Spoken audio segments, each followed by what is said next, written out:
What were the inspirations for Ice Age art?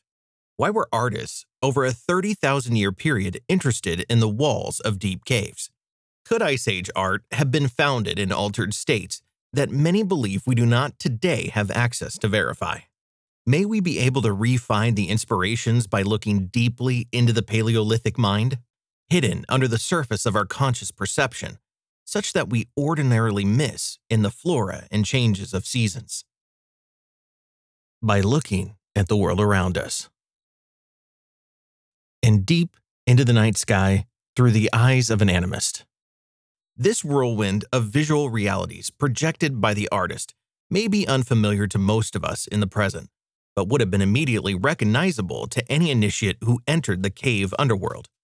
In our age of science and reason, we may be without that sense of being and a knowledge base of the natural and spirit realms.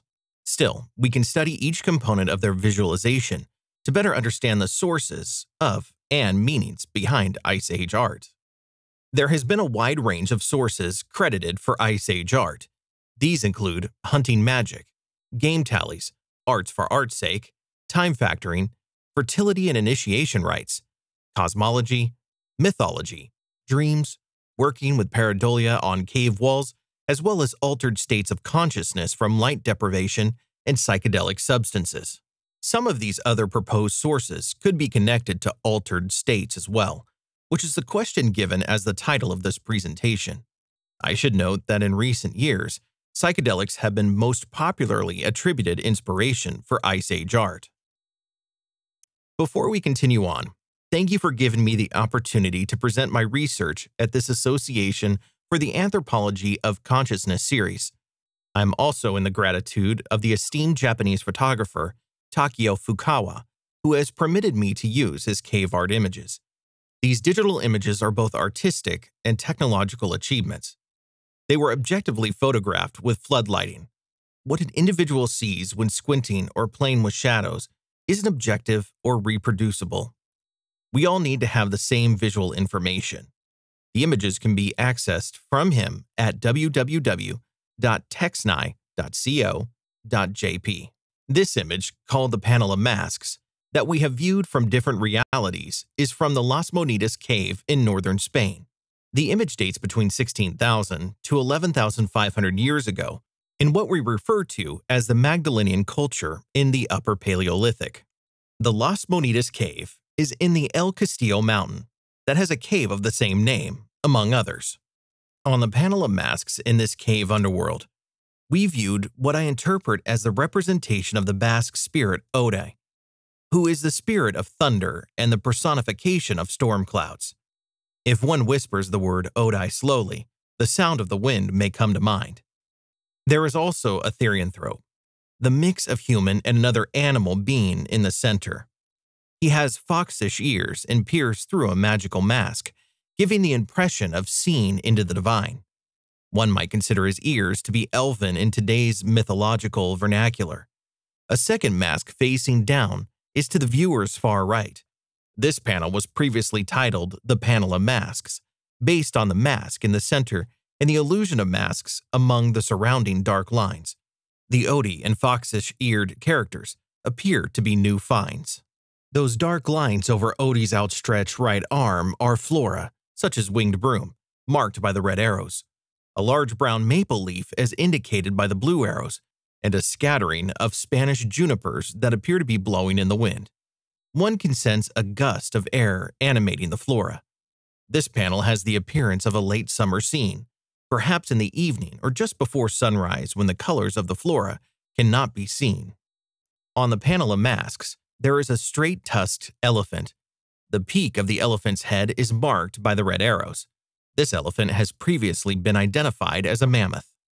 There is another place in northern Spain we must revisit to better understand the visions of the Panel of Masks artist. That place is the mountain Chindoki, whose peak is about 1,300 meters. My pronunciation of Basque names are not likely correct, but they are spelled correctly in this presentation. Chindoki is sacred among the Basque people, who have inhabited this region since at least the Neolithic. The origins of the Basque are an enigma, as many propose their language is not connected to any other European language groups. The Basque believe that their mother nature deity Mari seasonally dwells in Marizulo, a cave on Chindoki. I should note that the previously depicted storm spirit Odi is an agent of Mari, the word Marizulo literally meaning Mari's cave. One can see the climbing route to Marizulo with the cave marked by the blue arrow. This cave is on the other side of Chindoki that we viewed in the previous slide. Mari dwells in caves on two other sacred Basque mountains as well. While mountains in general are important to the Basque and are the foundation of their creation myth, Chindoki is one of the most important mountains in their mythology. This image of Chindoki, as marked with the red arrow, was taken from the position indicated by the yellow arrow. The photographer had a westerly view of Chindoki. On the panel of masks, we find the Las Monitas elephant character visualized on the geological formation of Chindoki. I use the words geological formation from a modern scientific perspective. To the cave artists, these peaks were spiritual beings and not just mountains scarred by the wind and the rain.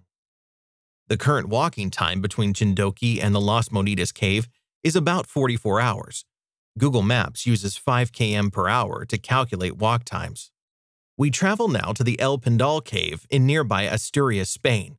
That is about a 10-hour longer walk from Chindoki than the Las Monitas cave. In the El Pindal cave, there is the principal panel, which has red markings, engraved lines, and interesting natural irregularities. We can break the principal panel down into some of its elements and again find recognizable natural features from Chindoki. Those features on both have the appearance of a straight-tusked elephant with lowered tusks and trunk. The mountain is living in an animistic sense of the world. On the El Pindal cave wall, there is a rough feature in gold, as marked by the blue arrow, that appears to be a natural irregularity and possibly what drew the Ice Age artist to work the face of this panel. Earlier, I noted that the current walking time between the El Pindal cave and Chindoki is about 55 hours. There is a lot of cave wall space much closer to Chindoki than a 55-hour walk. When we widen our view of this panel in the cave underworld, Odi emerges again from behind the elephant. A green arrow marks the right side of Odi's head. The character comes from over and behind the mountain and elephant. The flow of this representation, that may be snaking through the red dashes area painted by Ice Age artists, are indicated by the blue arrows. We have now established collaborative links between the Basque characters depicted on the walls of 2 Upper Paleolithic caves and a still sacred mountain in the region. The straight-tusked elephant may be another Basque mythological character. In Basque tradition, Mari transforms into other characters to do her bidding, such as the cave-dwelling shapeshifter red bull bovine spirit they call Ase.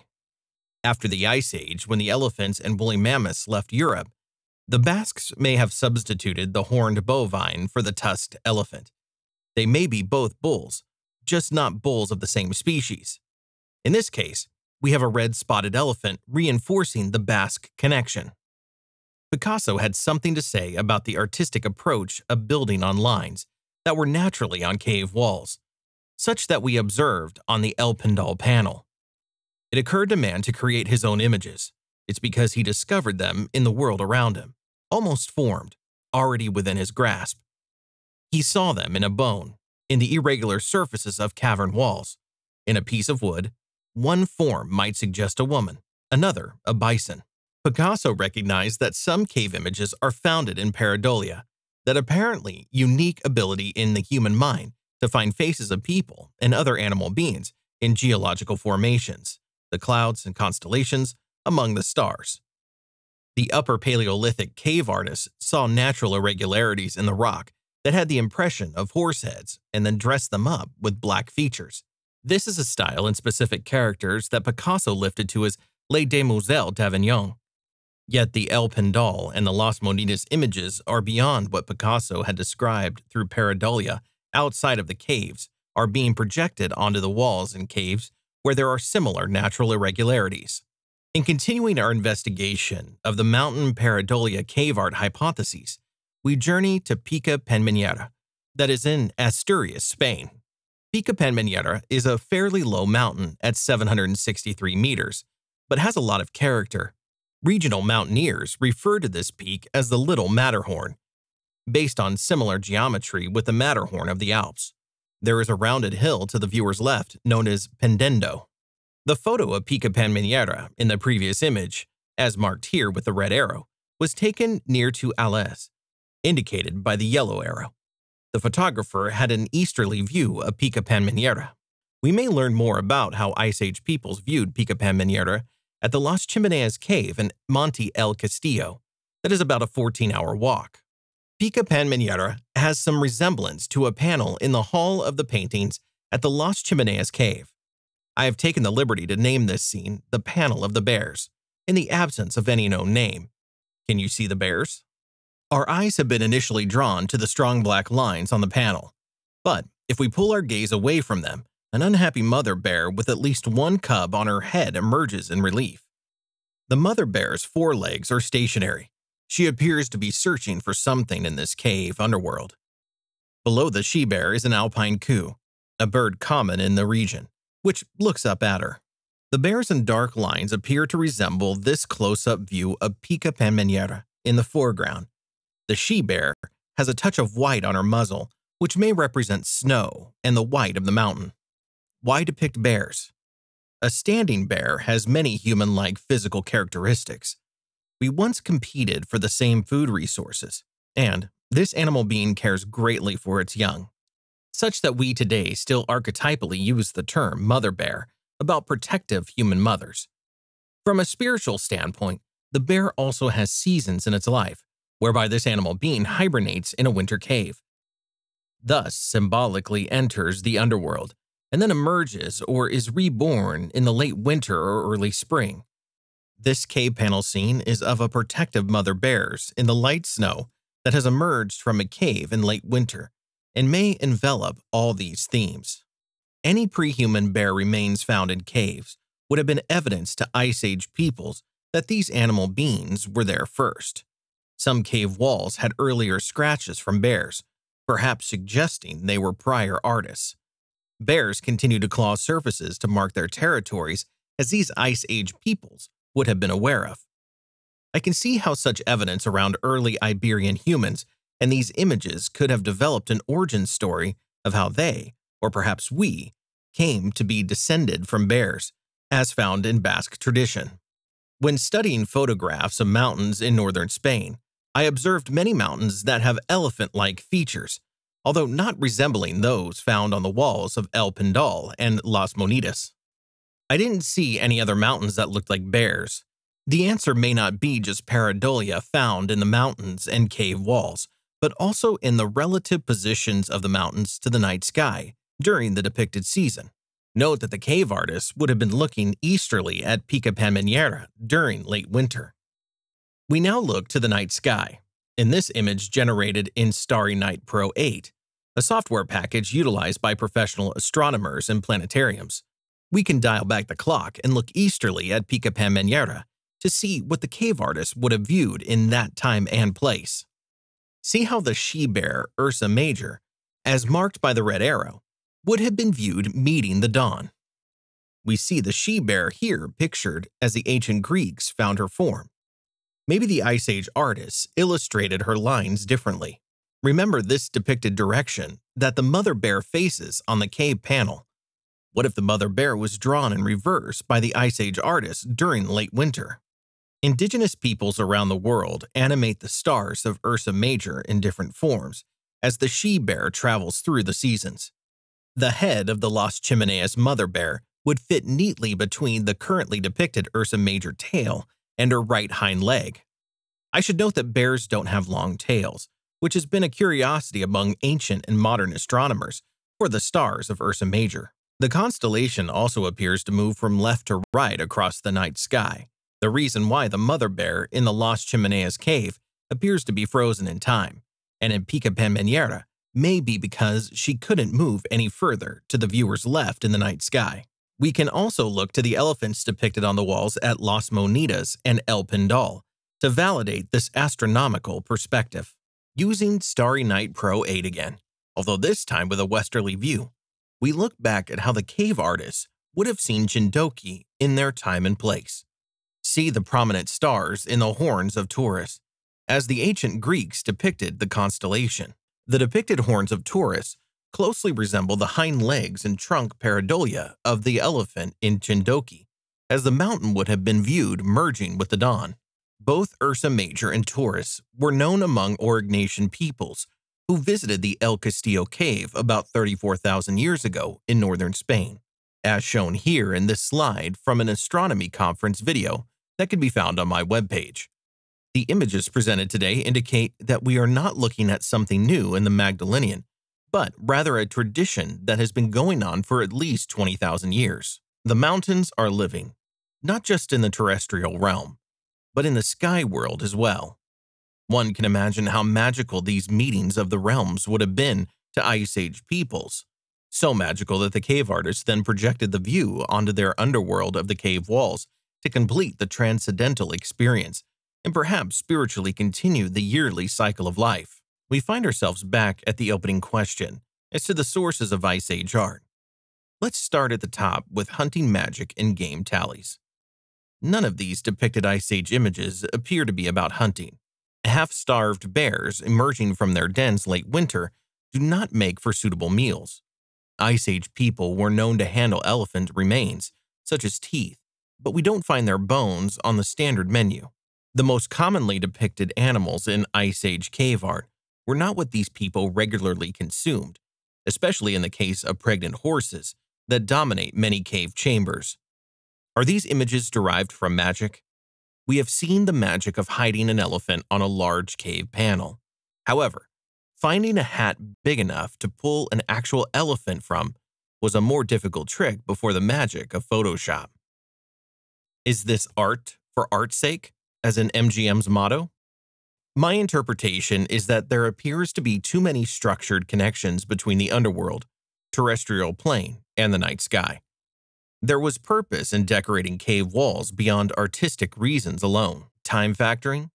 The images definitely portray specific time and places through the mountains, plants, seasons, and constellations. I am not seeing fertility themes embedded in the images shown today. Other Upper Paleolithic images arguably have fertility themes, such as this Venus of Lascelles, that we did not discuss. Note that this relief was found in an overhang outside of a cave, and most similar depictions were portable. The viewing of the deep cave images may have been used in the initiation rites of an apprentice. Such initiation viewings are not sources of or reasons for Ice Age art. They are an application of the images. Cosmology? The cave images presented today are connected with the night sky through the constellations of Taurus and Ursa Major. Cosmology was an integral part of these Ice Age images. I have 20 more examples of cosmology that we do not have time to discuss today. Mythology. Vast traditions are most certainly themed in these mythological characters through the mountain Chindoki, storm spirit Odi, Ase in the form of a bull, as well as their deep belief in a human origin from bears. The foxish-eared character is likely a shape-shifting trickster or a hero who gains the traits of the animal. And then there are dreams, which this association is well versed in from a depth psychology perspective. Psychoanalysts often ask, do we have dreams or do the dreams have us? Mountains and the protective mother bear are commonly found in unconscious archetypes that we naturally project into our waking lives. So, were characters in Ice Age art at first unconsciously observed on the terrestrial plane while awake, reframed during a dream state as archetypes, and then projected into the night sky and onto the cave walls? This is an important question to consider if the dreams have us. Pareidolia? We viewed this phenomenon in my presented research from Picasso's perspective. The Ice Age artists clearly found pareidolia in the landscapes, in the night sky, and natural irregularities on the walls of caves that they connected through the making of the art. One could reasonably question if we are Homo sapiens sapiens, the wise human, or Homo pareidolia, who visualizes the impossible in mountains among cracks in the walls of caves and in the night sky. Altered states of consciousness from light deprivation? There is a hypothesis that during periods of long-term darkness in caves, the artists went into an altered state of consciousness whereby they visualized shapes and animals from their minds and the outside world that were then projected onto the walls of those caves. In this presentation, we have found that the Ice Age artists projected preconceived and themed images from the mountains, animals, and night sky onto these chosen cave walls with pareidolia features. These themes were not recognized when the light deprivation hypothesis emerged. I haven't seen any evidence they are geometric patterns that, in the spur of the moment, jumped from their minds through light deprivation. One could refer to sleep dreaming or daydreaming as an altered state of consciousness. Those states where creative genius is found within us all. The difficulty is that putting dreams into that larger basket connects them with other unrelated ideas. Psychology is a better approach to the study dreams. And then there are altered states of consciousness through psychedelic substances that I earlier noted is the most popularly attributed inspiration for Ice Age art. Let's look back at the events. The Ice Age artists traveled for days between the mountains and deep into the caves where they searched for surfaces that had the impressions of what was viewed on the terrestrial plane and in the night sky. This would appear to be very difficult if one is under the influence of a psychedelic substance. Any initiate influenced by psychedelics who relived the original artist's experiences by traveling those distances and into the treacherous depths of the caves would have been similarly challenged. There is also a physiochemical impairment while under the influence of psilocybin mushrooms, which most likely have been the only psychedelic substance available. Under the influence of psilocybin mushrooms, the mind searches for patterns that may or may not be refound during each use. For the Ice Age artists, each final cave wall image could have a different outcome than the view of the original flora-fauna or geographical inspiration. While the mind is trying to find patterns, the subject also loses the eye-hand coordination required for such detailed art we have viewed in this presentation. These effects are documented in the literature. In this presentation, we observed commonly structured and detailed images between the original pareidolia inspirations in the mountain and among the art in different caves, which are not typical of the psilocybin mushrooms experience. My review does not preclude Ice Age peoples from having used psychedelic substances for other ceremonial, medicinal, and recreational purposes, just as people do today. We are inherently drawn to the supernatural, and psychedelics are one of the avenues to journey there. Psychedelics just don't appear to be connected with Ice Age cave art. In these past minutes, many long-standing ideas have been challenged and others reaffirmed. As we move towards a close, we can now take a moment to unwind, breathing in deeply as we travel across vast distances of the sky world and the terrestrial realm where we found hidden images in the world around us, traveling to the physical and psychological depths of the parallel cave underworld, where we met that foxish-eared therianthrope in the Las Monedas cave, who peers through the magical mask at the wonders of his cosmos. On this being's journey of discovery, whom we have joined by looking through the magical mask, here in this interpretation, where the sacred and the scientific are one, where we encounter the cosmoscape through the Paleolithic mind that is still our own. Thank you for the opportunity to speak at this Association for the Anthropology of Consciousness series. More of my work can be found at these sites. I'm always open to cooperate on projects and virtually present my research to community and academic audiences.